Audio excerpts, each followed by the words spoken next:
here. Once you get past the blinds of the trees out there on the road, you can't even see it. Truck. Here comes another one. It's a pretty busy road for middle of nowhere. After several days hanging out at the Vagabond rally at Chuck's, decided it was time to head back to Alabama after emptying my bank account. I'm following the True Grit Trail through Arkansas.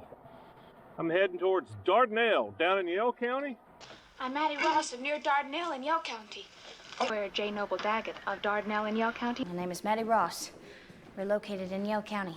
Corps of Engineers Park, Lake Dardanelle is on the other side of that lock. I was hoping there would be some camping or at least a park that doesn't close at 10. But it looks like there is a campground on the other side. I'm not sure. It looks like Corps of Engineers over there too. So I may go check that out.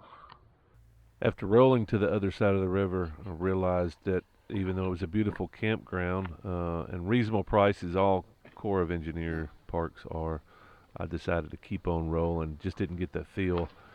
Luckily, I wound up on top of this canyon on the edge, this beautiful canyon, just above the Petit Jean, in the Petit Jean State Park. And I have no regrets, because it took me a while to find a nice spot on the ridge. And this is a small little park here. It's fantastic. But my spot was right around the corner. But it took me a few minutes to find that perfect spot, almost where I could actually walk out onto the side of the cliff. So I'm out here trying to find a camp spot on the Petit Jean, and I've decided I'm not even going to the campground. I don't need a campground. I got water, I got food, I got everything I need. So I'm going to turn around. Check this out. Yeah, I saw several spots here on the ridge out here, which looks pretty good to me. But that's what I'm going to try to do. Sometimes I let my search for the perfect spot get in the way of that good enough spot, and this was probably one of those situations. But as the sun starts going down, my motivation always seems to increase, and luckily enough, I had gone up and down this road a couple of times by this point and realized that I just wanted to be on the cliff as close as I could, in a spot that was easy enough to get into without being seen from the road. I just don't like being woken up in the middle of the night. I don't like people asking me questions. I don't like showing my ID. So that's all part of the game when it comes to stealth camping. But I'm pretty good at playing that game, and this is one of the spots that I identified coming through the last time. Yeah, that's a pretty good spot. It's not perfect, but it's pretty good. And like I said, the sun going down always makes you loosen up with your standards a little bit. I couldn't see the side of the cliff.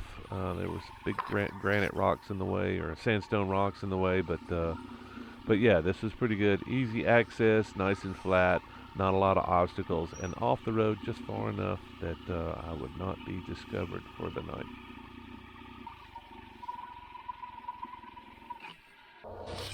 A little mushy here. I may turn the bike around once I get my fluorescent yellow jacket off. Whew.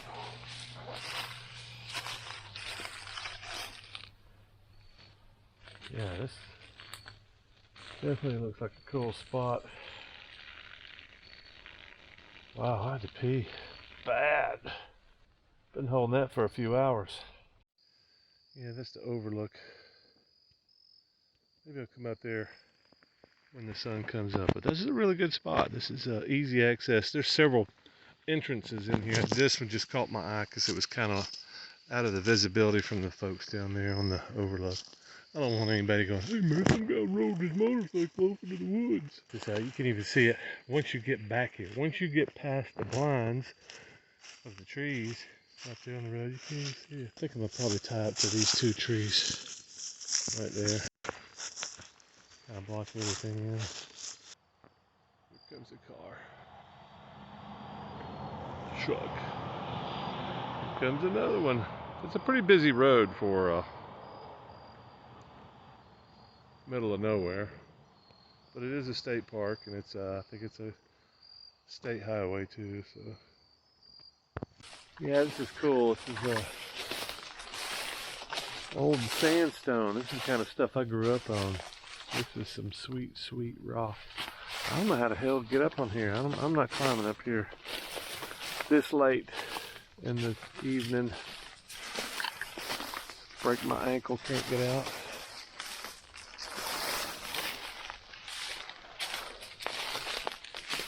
But I think this is where I'm gonna hang. I can turn the bike around and put my hammock in between these trees and nobody's gonna see me in here. Feel pretty confident. Well, hell, maybe I can get up on here. Not too much grief.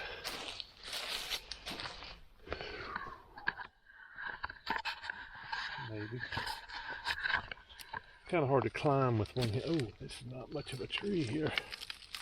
Oh, not much at all. Yeah, if I was a kid, I would have just scrambled right up this. No big deal. But a little bit more climbing than I've done. But the great thing about the sandstone is it's been carved out by water, which means most everywhere you go has these amazing handholds and lichens. Well, that's as far as I'm going this evening. Let me check this out. Wow. Yeah, this is a pretty good spot, I think. Now let's move the bike, turn the bike around, and then throw out the hammock. Get ourselves a little stealth here.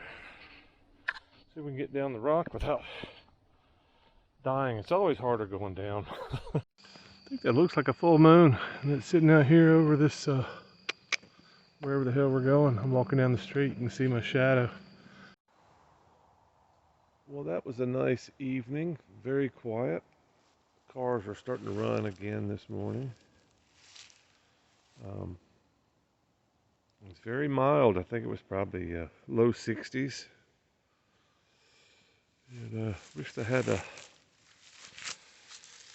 little bit more desire to explore. I would like to go crawl through some of these holes down here. You can see this this guy drops pretty quickly. Maybe ride around this little area a little bit more, but kind of I feel the need to get home. So this is probably my last camp on this adventure. But it was a good one. Nice evening.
It's always a good idea when you're riding to keep your eyes on the road, in the middle of the road and on the sides, especially in the mornings and the evenings. In this case, the deer was just standing in my lane.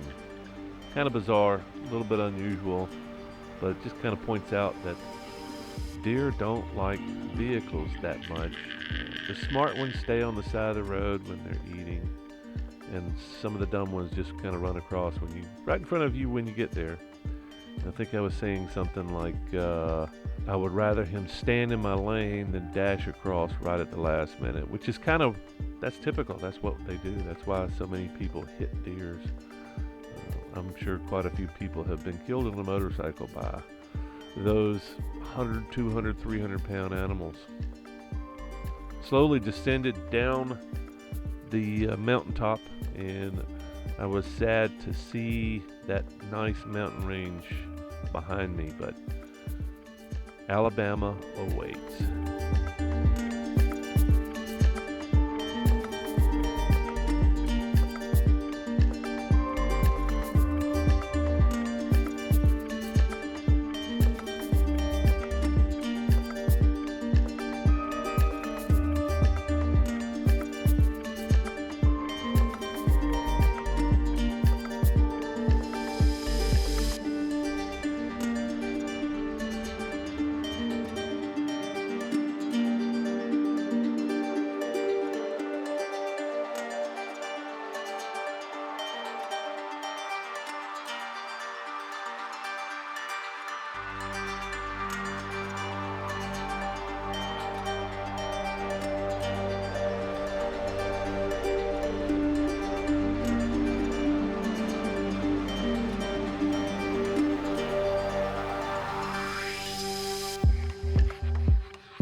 Damn it, that was one of the most perfect dirt devils I've ever seen. It was probably, 150 feet tall.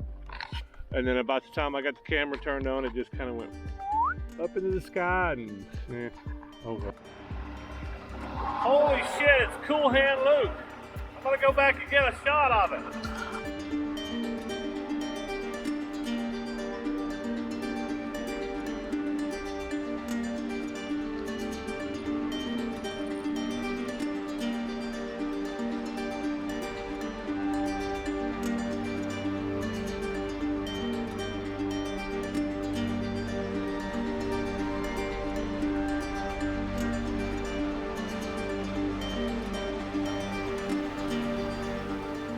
They waved at me.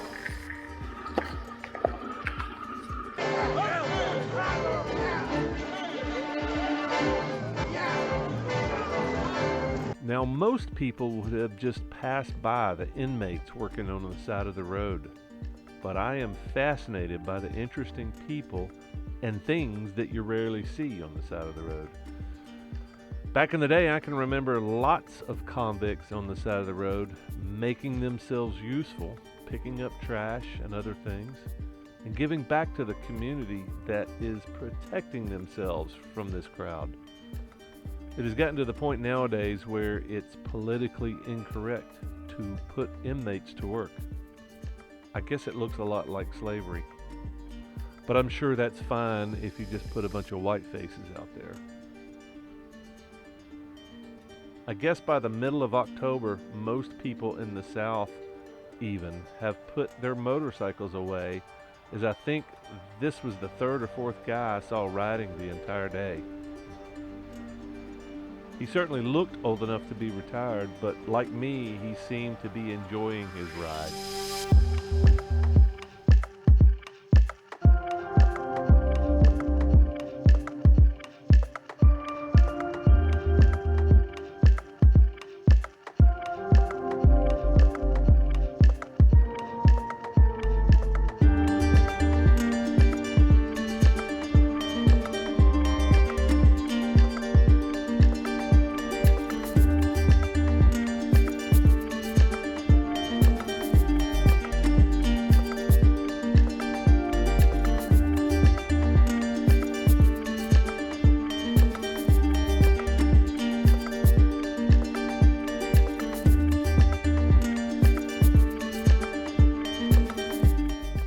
The final stretch of road through Mississippi and back into Alabama was warm, and the shadows that I cast along the road made me realize that not only the sun was going down, but that I was getting close to home.